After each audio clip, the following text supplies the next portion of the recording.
Our immediate focus is on finance because we believe that there is a need to come up with a much more viable financial climate finance regime, and Pakistan has been playing a lead role in developing that climate finance architecture. We chaired the Adaptation Fund Board, as many are aware. Then I was also a member of the Transitional Committee to design the Green Climate Fund. Pakistan also presented several proposals on the climate finance architecture, notably, in fact, the idea of a standing committee on finance, which will lead to governance of climate finance, a better governance of climate finance, better coherence in the climate architecture, was an idea that was given by Pakistan. So yes, we not only at a political level that we continue to emphasize our vulnerability, but we focus on issues that are relevant to undertaking those projects in Pakistan. And we have been in many ways successful, but there is a lot that needs to be done before we can say that yes, there is a flow of climate financing generally to the developing countries and towards Pakistan. The negotiations are happening on several tracks right now. There is a negotiations on the text that is being negotiated with amongst the experts in various groups. So the old building blocks like adaptation, finance, mitigation.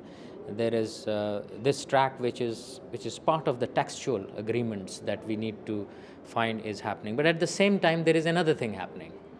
Another thing which the South Africans now are calling the big picture.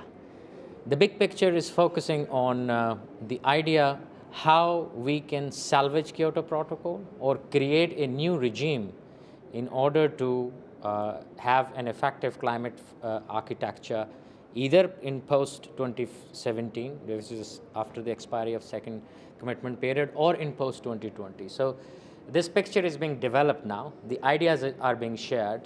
The countries, several countries have a variety of views on it. Pakistan also has a view on how we can take it forward.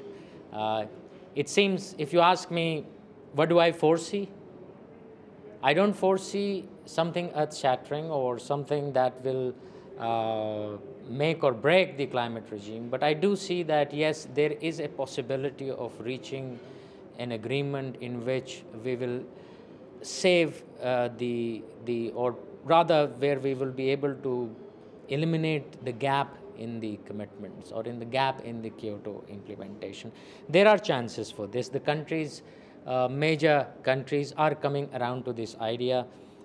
We have some countries well known in this negotiations who still don't feel very comfortable with the idea of a binding top-down commitment on mitigation. So this is one side of it which is happening. The third side is the Green Climate Fund.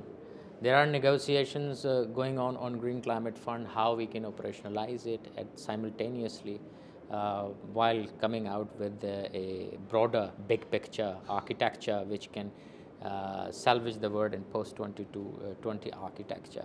So these are three strands of negotiations. Hopefully we will have something to announce. I'm sure Green Climate Fund will be one of them. It is also possible that we will be able to operationalize major new institutions that we are aiming to create, which we agreed actually in Cancun, and we will operationalize them this time. But that cold sigh, if you think we will salvage the world now, no, we are not going to salvage it.